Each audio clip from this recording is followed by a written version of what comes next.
day of days for America and her allies. Crowds before the White House await the announcement from the President that the Japs have surrendered unconditionally.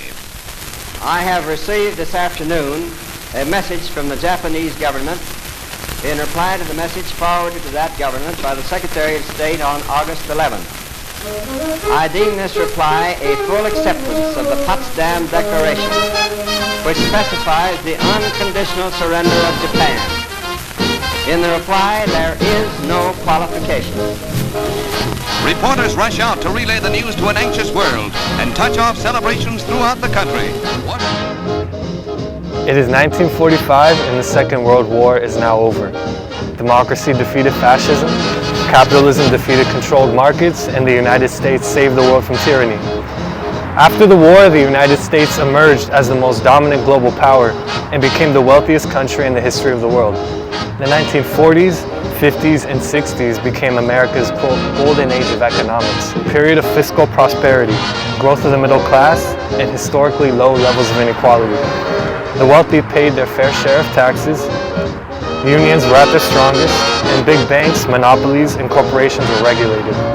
The American dream was created, and millions of families were able to purchase a home and a car, raise a family, and live a dignified life off of only one income.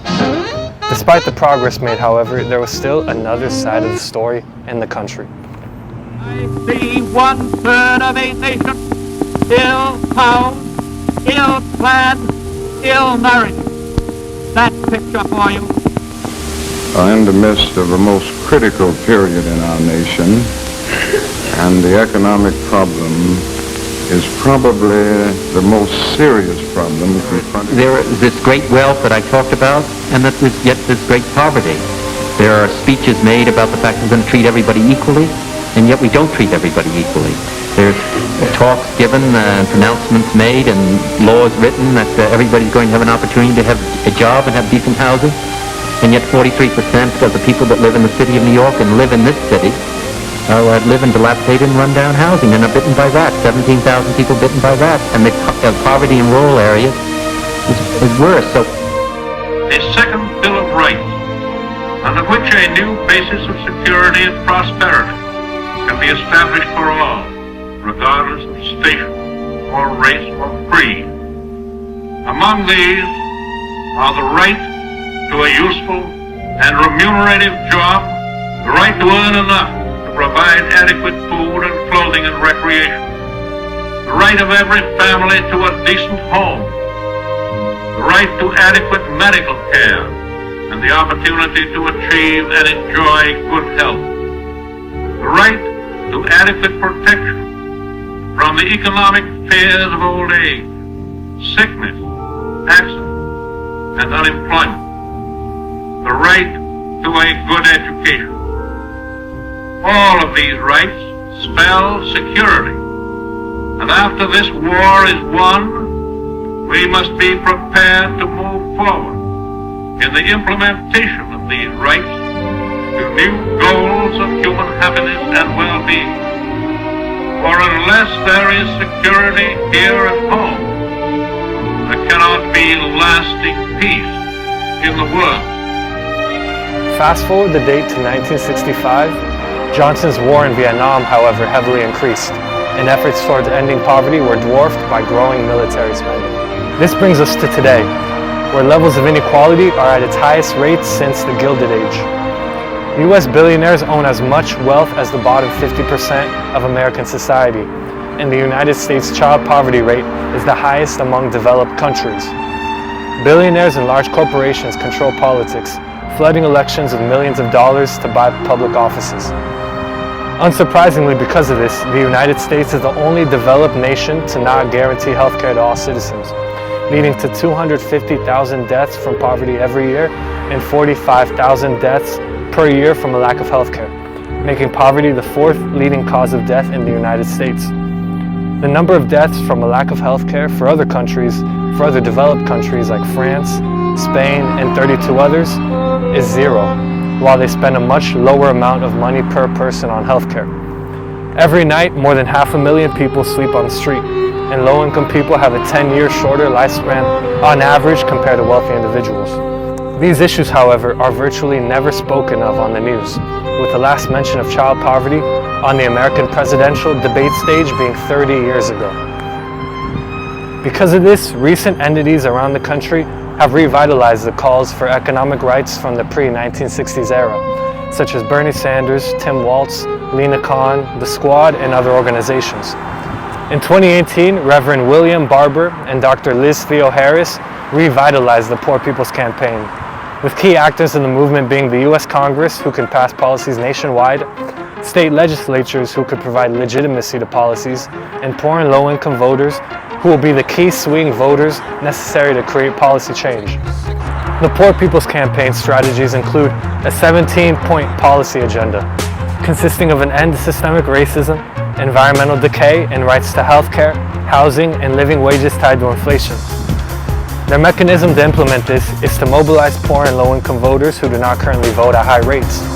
The Poor People's Campaign conducted a study called Waking the Sleeping Giant and found that in states where the margin of victory was near or less than 3%, low-income voters accounted for 34 to 45% of the population. Thus, if turnout increased or decreased by only 10%, then elections would shift to victories by the opposing party. Their strategy is to thus start with state legislatures, then move to Congress. It is an inside-outsider approach, with marches on Washington being the outsider approach, and electoral politics being the insider approach. They use morality and religion as their tool and rationale for their policy change. The government's response has been nothing so far. Joe Biden has been relatively strong on social safety net and anti-poverty measures, but this stems more from pressure from the Bernie Sanders wing of the party rather than from the Poor People's Campaign itself. Overall, the Poor People's Campaign is too new and too small and is simply being ignored currently. So, do I believe they were successful? Not yet, but it is still very early. A goal like fighting poverty is a long-term campaign. We live in a current corporate duopoly and oligarchy, so shifting the economic system does not occur overnight. I will end this project with a moral call. Poverty and the subsequent deaths and health effects of poverty is the biggest and most solvable problem facing our country. This isn't Democrat versus Republican, red versus blue, white versus black, or young versus old. This is the American public against oligarchs, corporations, and the political establishment. Everyone understands the system is corrupt, with the Congress having an approval rating of 19%, even a month after people had just voted for their representative. The system is broken. Look back to 1968 with the paper published on poverty. They knew it then and we know it now. The child and earned income tax credit further proved it during COVID. We slashed child poverty in half virtually overnight. It is actually being voted on again this week and is expected to die in the Senate. Let's pause for a second and realize our Congress has the ability to lift 500,000 children out of poverty, while we currently have the highest child poverty rate of any developed nation in the entire world. We allow millions of children to grow up in poverty. Poverty is a policy choice. Vast inequality is a policy choice. Homelessness is a policy choice. We can guarantee everyone a house in the richest country in the history of the world. We can guarantee everyone has health care and a living wage tied to inflation in a world where we have reached the moon. There's no reason why we have 500,000 people sleeping on the street every night when we have soon-to-be trillionaires riding on mega yachts. There's no reason people should work a full-time job and not make enough money to survive. It's not a question of if we can, it's a question of political will. And this is not to say it is the voters' fault. We live in an oligarchy where money is considered speech, so of course moneyed interests overpower what the people actually want. While it is not the voters' fault, it is our responsibility to ask each other as a nation, are we okay with this? Dr. King died for this. Fred Hampton died for this. FDR died fighting for this. Are we going to be the generation to finally end homelessness, poverty, and death by lack of health care? To guarantee every American has a reasonable floor they cannot fall below? Everyone without fail? Our strength is that these ideas are exciting. Bernie Sanders' presidential campaign showed us this. People get excited. People want to help and fight for exciting ideas like universal, free healthcare, college, and getting money out of politics. They want to join something that is bigger than themselves. that tangibly improves their and their neighbors' lives. According to social movement theory, perceived benefits of the movement must be high enough to overcome the costs of action. This is what politics should be about.